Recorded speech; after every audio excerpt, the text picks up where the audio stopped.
Saudações, meu amado irmão, graça e paz. Estamos juntos mais uma vez para uma oportunidade de aprendermos de Deus através da Bíblia. E hoje eu gostaria de abordar a questão do Espírito Santo, o poder do Espírito Santo, isto é, a ação do Espírito Santo em nossas vidas em prol do reino de Deus, em prol do nosso serviço ao Senhor. E para isso eu chamo a leitura de Atos, capítulo 20, versículos 22 ao 24. Nessa passagem, o apóstolo Paulo, ele diz à igreja em Éfeso que o Espírito Santo estava compelindo a ir, na verdade, a completar a tarefa, a missão que foi dada por Jesus Cristo a ele. Acompanhe comigo Atos capítulo 20, versículo 22 em diante. E agora eis que, ligado eu pelo Espírito, vou para Jerusalém, não sabendo o que lá me há de acontecer, senão que o Espírito Santo de cidade em cidade me revela, dizendo que me esperam prisões e tribulações. Mas de nada faço questão, nem tenho a minha vida por preciosa, contanto que cumpra com alegria a minha carreira e o ministério que recebi do Senhor Jesus para dar testemunho do Evangelho da graça de Deus. Aqui o apóstolo Paulo, ele deixa bem claro que está sensível à voz do Espírito Santo. E o Espírito Santo, ele vem para nos fortalecer, dando-nos virtude e também propondo a guiar-nos em toda a verdade. O apóstolo Paulo tinha uma carreira. Nós também temos a nossa missão, a nossa carreira, que foi dada de forma coletiva. E você e eu temos uma missão diante de Deus. A Bíblia diz em Marcos 16:15, ide por todo o mundo e pregai o evangelho a toda criatura. Essa passagem, ela foi dita pelo próprio Senhor Jesus. Ele a proferiu e disse, olha, igreja, eu quero que vocês possam ir por todo mundo, pregando o evangelho a toda criatura. A morte, o sepultamento e a ressurreição do Filho de Deus, do Cristo, do unigênito Filho de Deus, para que as pessoas não pereçam, mas possam ter então a vida eterna. E esse poder nos é dado em Atos 1:8, ele é prometido, melhor, em Atos 1:8, que diz, mas recebereis a virtude do Espírito Santo que há de vir sobre vós e ser-me-eis testemunhas tanto em Jerusalém como em toda a Judéia e Samaria e até os confins da terra. A força que nós precisamos, a capacitação que precisamos para ir e fazer a vontade de Deus, a vontade do Senhor Jesus Cristo, ela já nos foi dada, ela foi prometida em Atos 1:8 e em Atos capítulo 2, essa promessa já se cumpre, o Espírito Santo vem sobre os crentes. E hoje você e eu, que somos salvos, estamos selados com o Espírito Santo da promessa. E aqui eu venho trazendo uma abordagem da importância de estarmos cheios do Espírito Santo, porque assim nós temos vantagem nessa guerra espiritual entre o bem e o mal. Porque o Espírito Santo, primeiramente, ele nos impulsiona a ir, a não ficarmos parados, a não ficarmos presos dentro de casa, a não nos restringirmos às quatro paredes de um templo. Nós precisamos ir para fora e pregar o Evangelho. A Bíblia diz que em Marcos 1:12, o próprio Senhor Jesus Cristo, ele ouviu o Espírito Santo e ele foi. A Bíblia diz, e logo o Espírito o impeliu para o deserto, falando a Jesus Cristo, e em seguida para a Galileia, em Lucas 4:14. Então, pela virtude do Espírito, voltou Jesus para a Galileia e a sua fama correu por todas as terras em derredor. Percebam que até Jesus Cristo, o Filho de Deus, o próprio Deus, ele ouvia o Espírito Santo e o obedecia e fazia aquilo que lhe era pedido. Será que você e eu estamos obedecendo à voz do Espírito Santo? Será que estamos ouvindo a voz do Espírito Santo ou estamos tão longe? Nossa vida espiritual está tão aquém que não conseguimos ouvir os sussurros do Espírito Santo em nossas almas. A Bíblia também diz, em Atos 11:12, que o Espírito Santo ele impulsionou o apóstolo Pedro a ir até a casa de Cornélio. E disse-me o Espírito que fosse com eles, nada duvidando, e também estes 6 irmãos foram comigo e entramos em casa daquele homem. Também Barnabé e Saulo, eles começam o trabalho missionário pelo Espírito Santo. Atos 13:2 diz: E servindo eles ao Senhor e jejuando, disse o Espírito Santo: Apartai-me a Barnabé e a Saulo para a obra que eu os tenho chamado. Sempre o Espírito Santo guiando. É tão importante. Jesus disse: Olha, eu vou, mas eu vou deixar o Consolador, eu vou deixar o Espírito de verdade. Ele vos guiará em toda a verdade.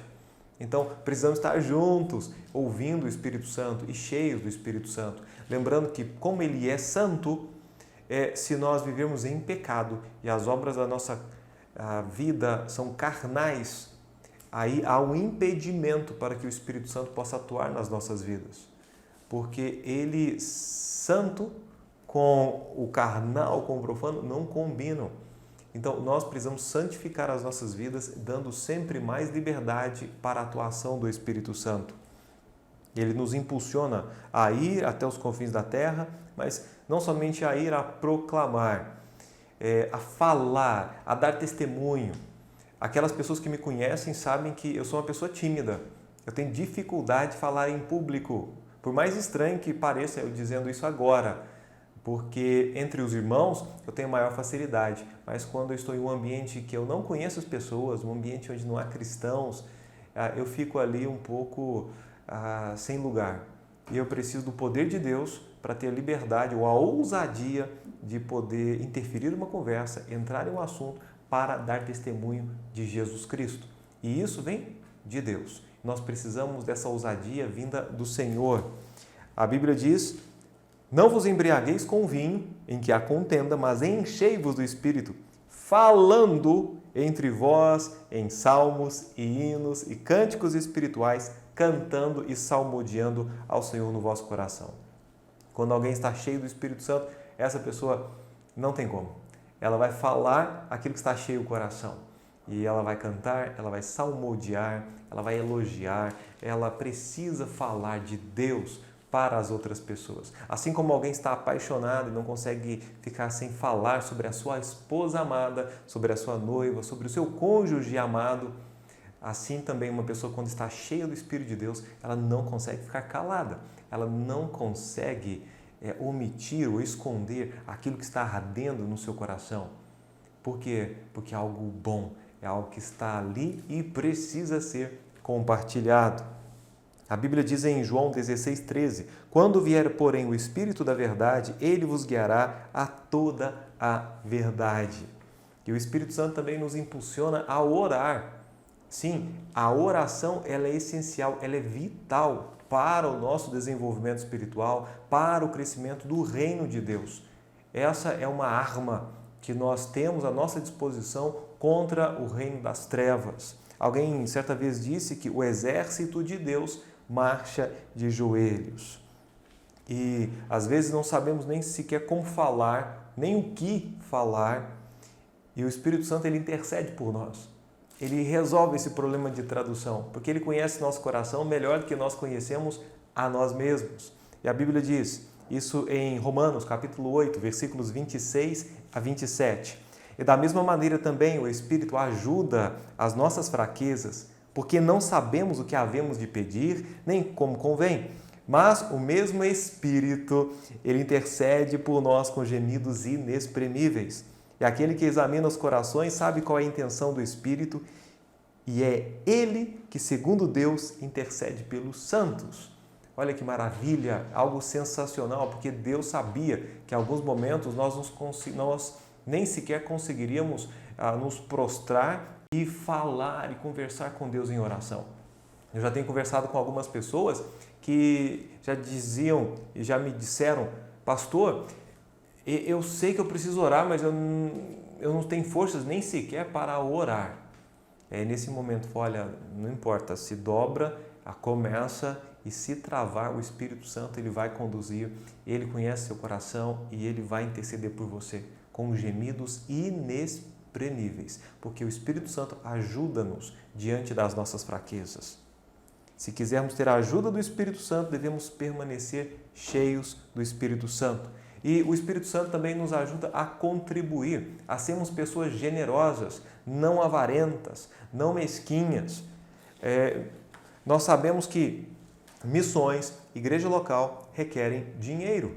O apóstolo Paulo, nas suas viagens, quando ele ia de navio para outros países, para outras cidades, tudo aquilo tinha um preço. Aonde ele estava, a hospedagem, o que ele comia, o que ele vestia, tudo aquilo dependia de dinheiro e das coletas dos irmãos, e a Bíblia fala muito sobre isso. As igrejas locais, a igreja, ela carece sim de investimento. E esse investimento não vem da prefeitura municipal, isso não vem do governo estadual, do governo federal, não vem de nenhuma outra forma, senão pelos santos, senão pelos próprios filhos de Deus. E isso é realmente necessário. E uma pessoa cheia do Espírito Santo, inevitavelmente, ela é uma pessoa generosa. Veja comigo o que diz Atos, capítulo 4, versículos 31 em diante. E tendo orado, moveu-se o lugar em que estavam reunidos, e todos foram cheios do Espírito Santo e anunciavam com ousadia a palavra de Deus. E eram o coração e a alma da multidão dos que criam, e ninguém dizia que coisa alguma do que possuía era sua própria, mas todas as coisas lhes eram comuns. E os apóstolos davam com grande poder testemunho da ressurreição do Senhor Jesus, e em todos eles havia abundante graça. Não havia, pois, entre eles necessitado algum, pois entre eles, todos os que possuíam herdades ou casas, vendendo-as, traziam o preço que fora vendido e depositavam aos pés dos apóstolos. E verso 35, e repartia-se a cada um segundo a necessidade que cada um tinha. No versículo 31, todos ficam cheios do Espírito Santo e começam a anunciar com ousadia a palavra de Deus. A Bíblia diz que o coração das pessoas estava ligado, a alma da multidão estava unida. E essas pessoas, elas não diziam é meu, elas diziam agora é nosso. Então as coisas lhes eram comuns, eram pessoas desapegadas materialmente. E a Bíblia diz que todos, porque versículo 34, a parte B, porque todos os que possuíam herdades ou casas, vendendo-as, traziam o preço do que fora vendido e depositavam aos pés dos apóstolos. E ali os apóstolos, eles repartiam de acordo com a necessidade do povo. E por isso não havia necessitado algum. Eu sei, infelizmente, que algumas denominações pedem para vender casas, propriedades, motos, carros, para depositar aos pés dos apóstolos, dos bispos, dos pastores. Mas nós não vemos esse mesmo valor, ainda que em parte, sendo distribuído para aquelas pessoas necessitadas. Bom, uma coisa que podemos aqui concluir é que é impossível, eu repito, é impossível que uma pessoa cheia do Espírito Santo não seja generosa. Talvez pode até haver uma pessoa generosa que não é cheia do Espírito Santo, mas uma pessoa cheia do Espírito Santo invariavelmente é uma pessoa generosa. Eu poderia ir para outras passagens das Escrituras, até mesmo dentro do livro de Atos, que as pessoas vendiam e as pessoas tinham todas as coisas em comum e não havia necessitado no meio, porque não haviam pessoas avarentas. A avareza e ser cheio do Espírito Santo não combinam. E uma pessoa cheia do Espírito Santo, ela é sim generosa. 3 jovens, eles foram a um pastor e perguntaram sobre essa questão de ser cheio do Espírito. Falei, pastor, nós não entendemos como é encher-se do Espírito Santo. Como eu posso ser cheio do Espírito Santo? O pastor, ele deu uma missão para esses 3 jovens. Ele entregou uma peneira, essas peneiras de construção civil, e levou para ele dizendo, olha, eu quero que vocês encham essa peneira de água, desçam lá, vão até o rio e encham essa peneira de água e vocês entenderão como ser cheios do Espírito Santo. Os jovens, eles saíram incrédulos e duvidosos, mas eles obedeceram a palavra do pastor e foram até lá. E mergulhavam a peneira e quando tiravam a peneira, obviamente ali não ficava água nenhuma, não tinha como encher aquela peneira. Mas eles tentaram e o pastor deve estar louco, confuso, alguma coisa aconteceu, deve ser um trote da parte dele. E um tenta, outro tenta, pensa em alguma estratégia, algum segredo e nada. E aí depois passa um tempo, fica um jovem assim, frustrado, colocando a peneira no rio, tirando. E o pastor vai até lá e desce ao rio. E ele falou, pastor, é impossível. É impossível, nós não entendemos. Porque enquanto a peneira está mergulhada no rio, ela fica cheia d'água, mas quando nós tiramos a peneira, ela fica vazia. Ele falou, esse é o segredo. Assim acontece com o Espírito Santo e ser cheio do Espírito Santo. A única forma de você estar cheio do Espírito Santo é permanecendo mergulhado no Espírito Santo. Você e eu precisamos estar ali mergulhados de corpo e alma no Espírito Santo para sermos cheios dele. E assim nós vamos manifestar amor, gozo, que é alegria, a paz, a mansidão, a benignidade, a bondade, a fé, o domínio próprio. Ou seja, todos os atributos do fruto do Espírito Santo.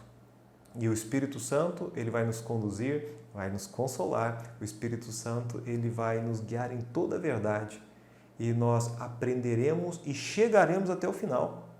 Podendo falar como o apóstolo Paulo, combati o bom combate, acabei a carreira, guardei a fé. Com certeza ele dependeu do Espírito Santo. O Senhor Jesus na terra dependeu do Espírito Santo e nós também dependemos do Espírito Santo. Então, para o trabalho que Deus nos deu, que Ele nos comissionou aqui, para não ficarmos sentadinhos, parados, esperando o tempo e a vida passarem, nós vamos nos prontificar diante de Deus, dando um passo à frente e lembrando-se que precisamos estar cheios do Espírito Santo. Vamos orar. Pai eterno, louvado seja o Senhor por tudo que o Senhor tem feito em nosso meio. E agradecemos em especial por ter enviado o Espírito Santo em nossas vidas, que está agora, ó Pai, em nosso corpo. E agora nós nos tornamos templo do Espírito Santo. E ajuda-nos, ó Pai, a santificarmos o nosso corpo, a darmos total liberdade, autoridade para que o Espírito Santo atue plenamente nas nossas vidas. Ajuda-nos, ó Pai, a cumprirmos a carreira que nos foi proposta. Ó Deus, ilumina-nos, abençoa-nos com a palavra, abençoa-nos com o Espírito e ajude-nos, ó Pai, a não olhar para trás, a avançarmos com ousadia, com intrepidez, com generosidade. Senhor Deus, que o Senhor abençoe as igrejas locais, que o Senhor abençoe as missões, que o Senhor abençoe a cada filho do Senhor, que venhamos a proclamar com ousadia o Evangelho da salvação. Em nome de Jesus. Amém.